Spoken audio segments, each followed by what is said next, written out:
Kasus kematian Wayan Mirna Salihin memasuki babak baru. Belum lama ini beredar sebuah foto dan isi percakapan WhatsApp dari Jessica dan Mirna 4 hari sebelum kematian Mirna. Mirna meninggal dunia setelah minum kopi es Vietnam di Cafe Olivier, Jakarta pada Januari 2016 yang lalu. Dalam grup WhatsApp, seseorang yang diduga Jessica Wongso menanyakan klinik di Grand Indonesia yang kemudian ditanggapi oleh Mirna. Selain percakapan WhatsApp, beredar juga foto yang 3 diantaranya adalah Mirna, Hani, dan Jessica.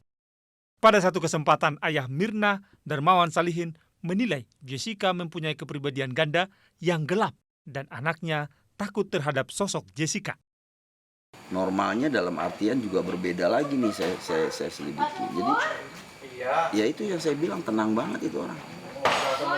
Kalau sisi gelapnya itu dikeluarkan sama dia, lie detektor juga mungkin kalah kali ya, saya nggak tahu itu. Tenang banget lihatnya. Iya, itu kayak orang nggak bersalah. Tenang itu. Sebelumnya, suami Mirna, Arif Sumarko, bersama dengan kembaran Mirna, Sandy Salihin, menegaskan bahwa semua keterangan Jessica di media bohong.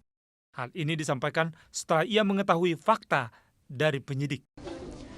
Dengan ini saya yakin bahwa apapun semua yang diomongkan Jessica di media itu adalah bohong. Semuanya bohong. Itu aja saya bisa sampaikan. Sama Arif bareng sama 7 kali ya. Iya. Ada dendam lagi antara Jessica sama... Enggak, pokoknya semua yang Jessica lakukan di media semua bohong. Karena kita udah lihat semuanya itu semua bohong. Udah, semuanya di pengadilan aja. Yang benarnya seperti apa, Mbak? Nggak bisa kita liatin. Udah, itu aja. Yuk. Saat ini kepolisian telah menggelar rekonstruksi kasus Mirna setelah menetapkan Jessica sebagai tersangka. Penguatan alat bukti dan mencari fakta tersembunyi menjadi fokus polisi untuk menguak kematian Wayan Mirna Salihin. Tim Liputan, Metro TV.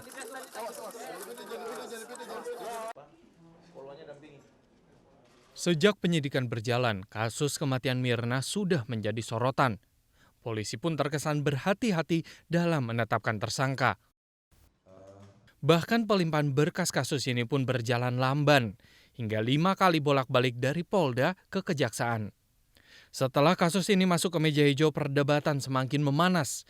Saksi dan bukti yang dihadirkan jaksa penuntut umum dibantah oleh kuasa hukum Jessica melalui keterangan ahli yang saling bertentangan. Ini visum. Anda itu tahu nggak sih apa yang Anda analisa?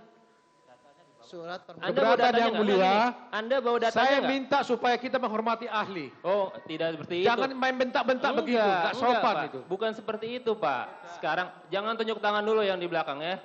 Ya, udah sekarang gini. Pak, Bapak bawa data tidak yang Bapak analisa itu? Tidak. Tidak bawa data. Anda ingat tidak apa yang Anda analisa? Ada di situ. Saya nggak nanya pengacara. Saya tidak nanya pengacara ya.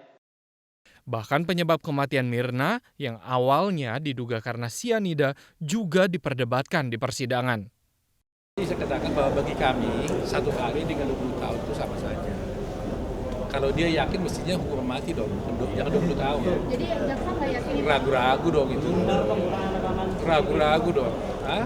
Harus diperhatikan juga bahwa penelitian atau pemeriksaan terhadap barang bukti itu tidak bisa disamakan. Karena kondisi dari barang bukti itu juga tidak sama. Di mana kondisi barang bukti yang perkara PP4 itu hanya sedikit.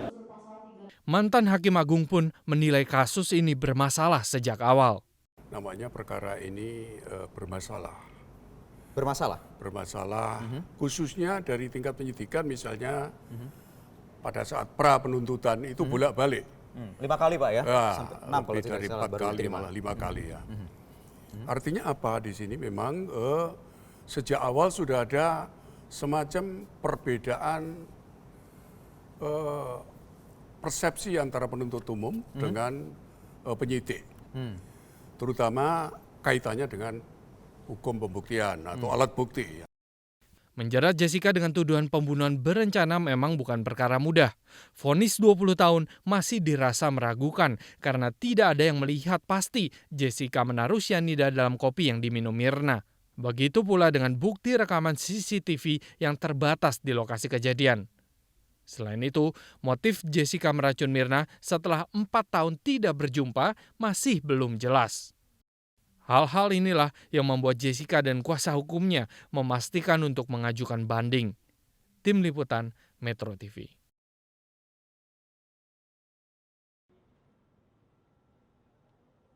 Proses pengusutan kasus pembunuhan Wayan Mirna Salihin berlangsung cukup alot.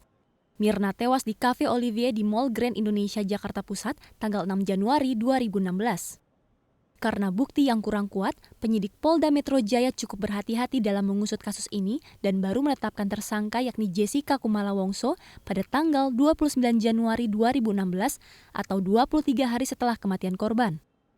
Proses persidangan di Pengadilan Negeri Jakarta Pusat pun melibatkan banyak saksi, baik saksi fakta maupun saksi ahli, dan baik saksi yang dihadirkan jaksa penuntut umum maupun pihak terdakwa.